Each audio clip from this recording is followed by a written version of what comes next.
Iran Israel যুদ্ধের পর ইরানের কোন কোন সেক্টরকে উন্নতি করতে হবে?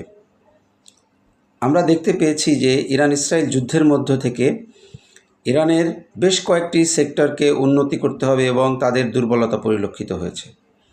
সেটা হচ্ছে মেইনলি ইরানের এয়ার ডিফেন্স সিস্টেমকে আরও উন্নত করতে হবে। এয়ার ডিফেন্স সিস্টেম নিয়ে ইরানের কাজ করতে হবে।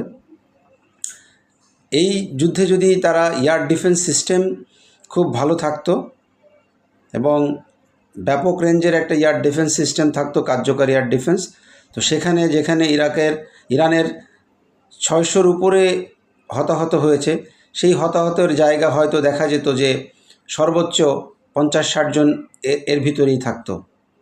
এয়ার ডিফেন্স সিস্টেম ইসরায়েলের আক্রমণকে ঠেকিয়ে দিতে পারত। এক আর একটা হচ্ছে মাল্টিরোল ফাইটার জেট যুদ্ধবিমান, যেই যুদ্ধবিমান ইরানের কাছে নাই, তারা সম্পূর্ণ ক্ষেপণাস্ত্রের উপর নির্ভর ছিল। তো এই ক্ষেপণাস্ত্র ব্যবস্থা সাথে সাথে ইরানের মাল্টিরোল ফাইটার জেটের দরকার। এবং আরও একটা জিনিস যেটা খুবই দুর্বলতা পরিলক্ষিত হয়েছে, সেটা হচ্ছে ইরাকের গোয়েন্দা বাহিনীর ব্যর্থতা। ইরাকের গোয়েন্দা বাহিনীর খুবই দুর্বল এবং তাদের গোয়েন্দা বাহিনী আরও ঢেলে সাজাতে হবে এবং উন্নত গোয়েন্দা ইউনিট তৈরি করতে হবে, যারা আধুনিক বিশ্বের সাথে তাল মিলিয়ে অন্যান্য দেশের সাথে, যেমন সিআইএ, মোসাদ, এই ধরনের গোয়েন্দা বাহিনীর সাথে কমপ্লিট করতে পারে, সেই ধরনের গোয়েন্দা বাহিনী দরকার।